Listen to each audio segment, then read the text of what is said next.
They told me how life should look, and for a while I believed them.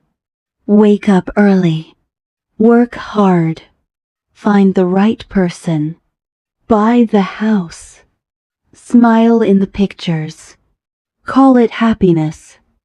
So I followed. I tried. I checked every box. But the more I did what they said, the emptier I became. It wasn't a loud kind of emptiness. It was quiet, like a room that echoes, even though it's full of things. I smiled when I wanted to cry. I said I was grateful when all I felt was numb. I kept moving forward, even when every part of me was begging to stop. And somewhere along the way, I forgot what I loved, what made me feel alive. Because when you live trying to be enough for them, you slowly disappear from yourself. But you know what? You don't have to love life their way. You're allowed to love it your way. Maybe your joy looks softer, quieter. Maybe it doesn't sparkle in pictures, but it hums in stillness. This isn't a story about rebellion. It's about returning to the life that fits your rhythm, to the version of joy that belongs only to you. They didn't tell me I had to be like them. But their silence when I was different said enough. They didn't say I couldn't dance in the rain, laugh too loudly, or love too freely. But every side glance, every uncomfortable smile taught me how to slowly become smaller. I wasn't told to shrink, but I did. I stopped wearing what I loved. I stopped saying what I believed. I smiled politely, nodded often, and learned to make myself easy to digest. That's the quiet pressure of the world, not loud demands, but gentle erasures. Be practical. Be polite. Be grateful for what you have. And worst of all, be realistic. So I did. I trimmed my edges. I dimmed my light. I tried to be palatable, and I almost vanished. But the scariest part, I didn't even notice I was disappearing. I thought I was being mature. I thought I was fitting in. I thought I was surviving. But what I was really doing was abandoning the parts of me that made life feel magical. And maybe you've done it too. Not because you're weak, but because you were trying to be accepted. You were told that joy had rules, that freedom had deadlines, that dreams had expiration dates. But here's the truth. You don't owe the world a version of you that fits. You only owe yourself the space to expand. They gave me a checklist and called it happiness. A good job, a stable relationship, a nice house in a quiet neighborhood, vacations once a year, retire at 65. And I believed them, because that's what everyone else was doing, because it looked so neat, so secure. But no one tells you that the right life can feel like a beautiful prison. You decorate it. You water the plants. You post smiling pictures from the outside. But inside, your soul is quietly whispering, "Is this all there is?" Here's the truth no one talks about. You can have everything that looks right and still feel wrong. You can be married and feel lonely. You can be successful and feel lost. You can be admired and still wonder if anyone really sees you. I chased what I was told would make me happy. And the faster I ran, the further I got from myself. I forgot what made me laugh without thinking, what made me breathe deeper, what made me feel alive without needing to post about it. Because when you live by someone else's map, you stop hearing your own compass. And I don't blame them. They were just passing down what they thought was safe. But safety is not the same as fulfillment. Stability is not the same as aliveness. And one day, I looked at my life and realized I had built a future I didn't even want to live in. So I asked myself, what if the perfect life is the one that fits my soul, not their script? Maybe I don't want the house. Maybe I want a cabin in the woods. Maybe I don't want to climb the ladder. Maybe I want to dance barefoot in the middle of it. Maybe the life that looks wrong to them is exactly right for me.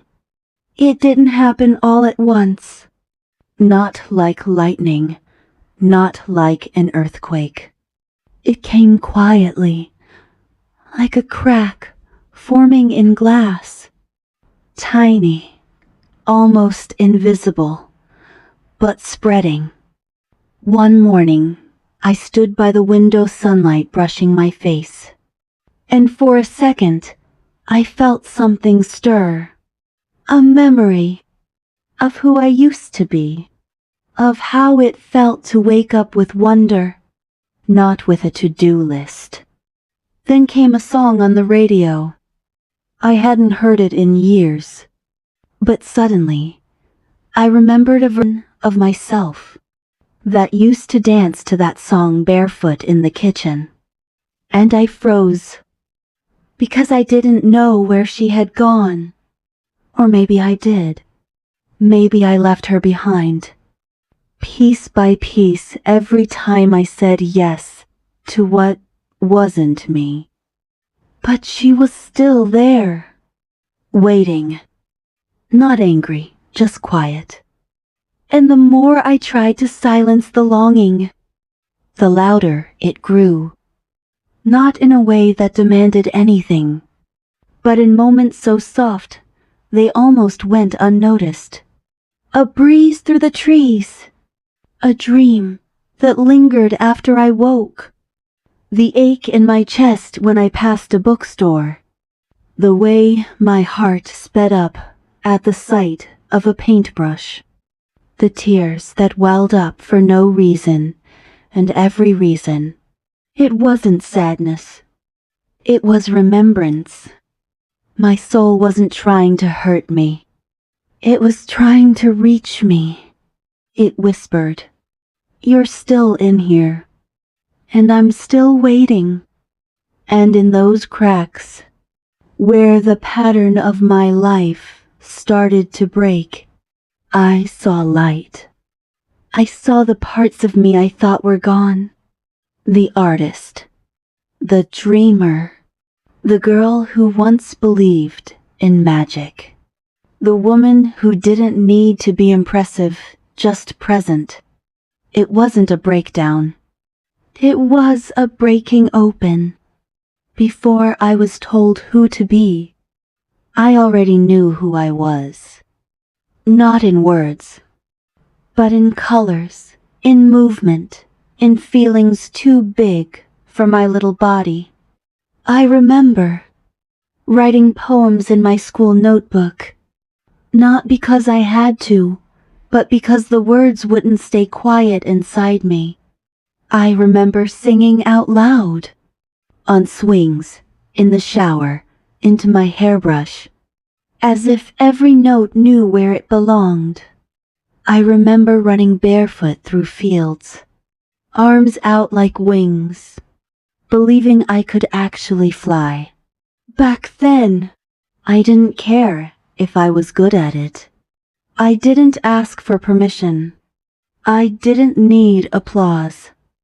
I did it because it made me feel alive.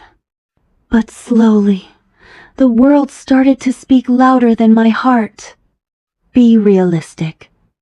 That's not a real career. Grow up. That's not who you're supposed to be. And piece by piece, I traded wonder for practicality, curiosity for control, play for performance. And somewhere in the middle of becoming who I thought I had to be, I forgot what used to light me up. But those sparks, they never actually die. They dim, they hide, but deep down they wait. Until one day, you pause, you breathe, and you remember. Maybe it's when you walk past a piano, and your fingers itch to touch the keys. Maybe it's a journal you find at the bottom of an old drawer. Maybe it's the way your heart aches when you hear someone speak their truth, and you remember how much you used to long to share yours. Whatever it is, pay attention. That longing is not random. It's a map that leads back to the parts of you that existed long before the world asked you to change. Elaria whispers, "You didn't lose your light. You just forgot where you put it." There's a moment when you realize you've been living your life like a performance, smiling at the right times, nodding when you disagree, saying yes because no feels too heavy, and the world claps. They applaud your strength, your kindness, your stability. But inside, you're exhausted. Because every time you say what they want to hear, you silence the voice that's begging to be real. Freedom isn't running away. It's coming home. It's the moment you look in the mirror and don't flinch at what you see. It's choosing truth over approval. It's taking off the masks, one by one. The mask of "I'm fine", the mask of perfect daughter, the mask of always reliable, the mask of strong no matter what. And underneath, you might find someone softer, more sensitive, a little lost, but finally honest. Elaria speaks gently. Freedom doesn't always look wild. Sometimes it looks like a quiet no. Sometimes it looks like tears you finally let fall. You don't need to be loud to be free. You just need to be real. And you don't need permission from the world. You need it from yourself. From the part of you that's tired of pretending. From the part of you that whispers at night. Can I just be me now? Yes. Yes, you can. You are allowed to feel too much, to want differently, to move slower, to dream louder. You are allowed to live a life that fits no one's mold, but feels like home to your soul. They told you to walk the path, to stay in the lines, to follow the map that everyone else followed. But what if you were never made for straight lines? What if your soul speaks in spirals, in pauses, in twirls and leaps? Life isn't a checklist, it's a dance. And not everyone moves to the same music. Elaria smiles softly. I used to try to march in time with the world, but the more I forced myself to follow the beat, the more I lost my own. Until one day, I let my shoulders drop, I closed my eyes, and I listened. Not to the noise, but to the quiet rhythm inside me. It didn't rush. It didn't demand. It just whispered, "Come back. Come dance with me." And maybe your rhythm isn't loud or fast. Maybe it hums in warm coffee, sunlight on skin, a deep belly laugh, or a walk with no destination. You are allowed to move differently. You're allowed to have days when you don't want to climb, but you want to breathe. When you don't want to win, you just want to feel. Each morning, before you pick up your phone, before the world starts shouting again, ask yourself, what would make my heart light up today? It could be a song, a walk barefoot in the grass, a book, a dance, a long, silent shower. Just one thing for you every day. Because joy doesn't always arrive in milestones. Sometimes it tiptoes in, disguised as a moment you finally gave yourself permission to enjoy. You were never meant to walk someone else's path. You were meant to dance, wildly, quietly, bravely, to your own rhythm. They said success is a job title, a house with the right furniture, a smile that looks good in photos. But no one told you what success feels like. No one taught you that sometimes. True joy looks quiet, unseen, unposted.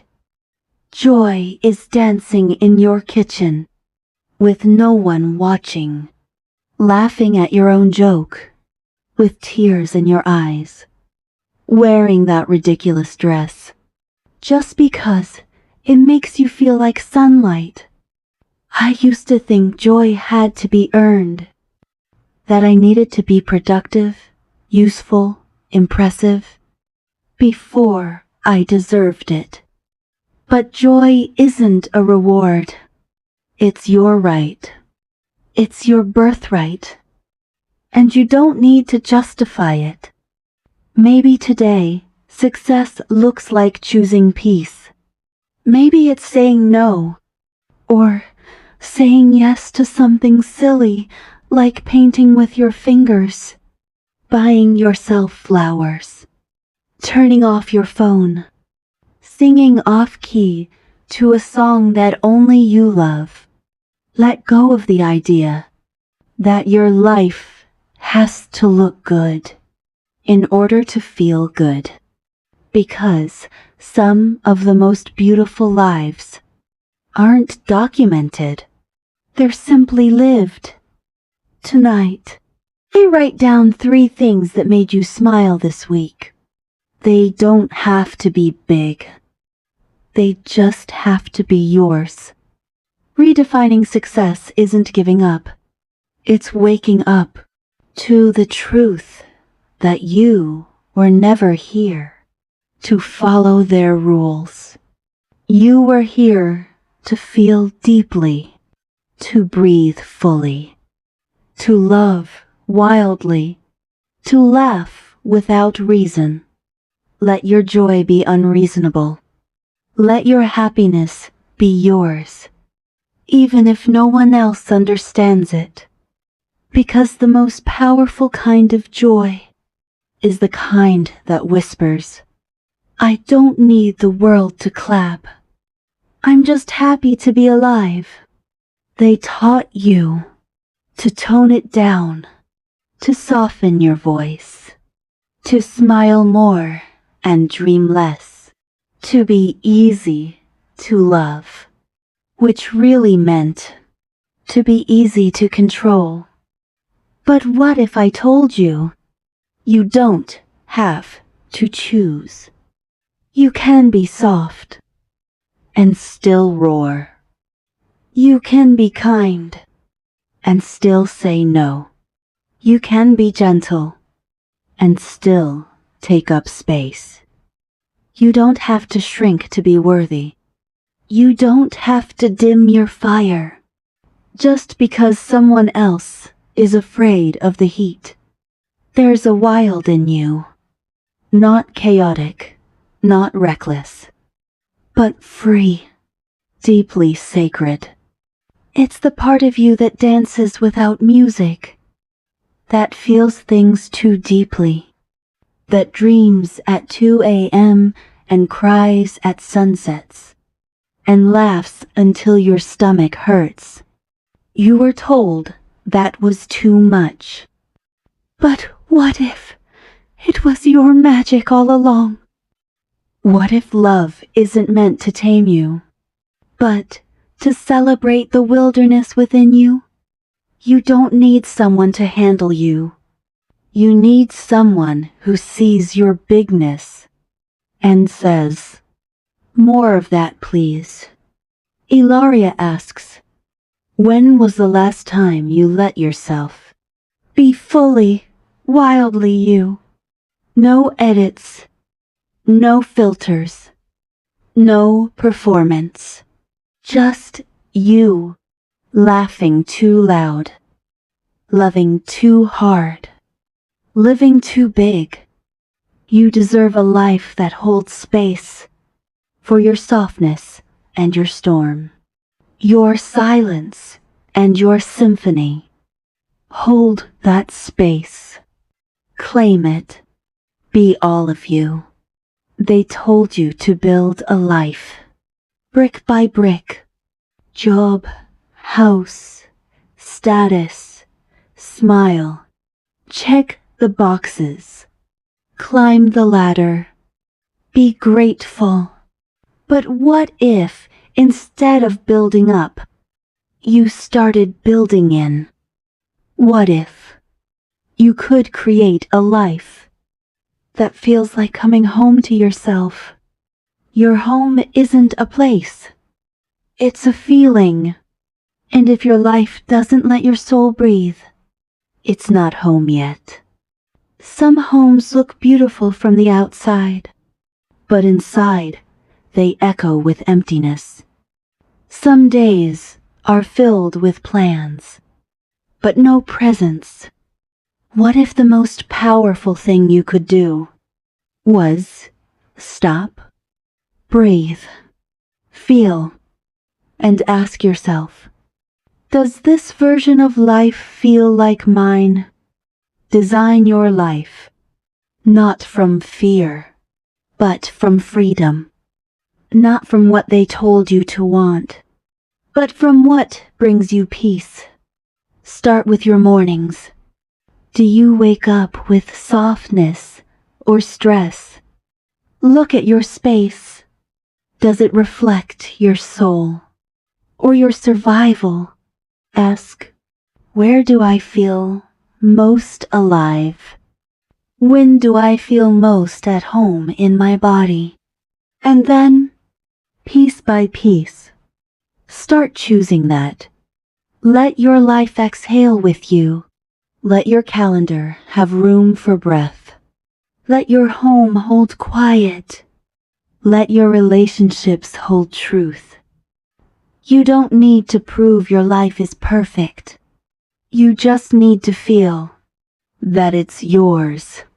You've been told your whole life how to be, how to walk, how to smile, how to dream.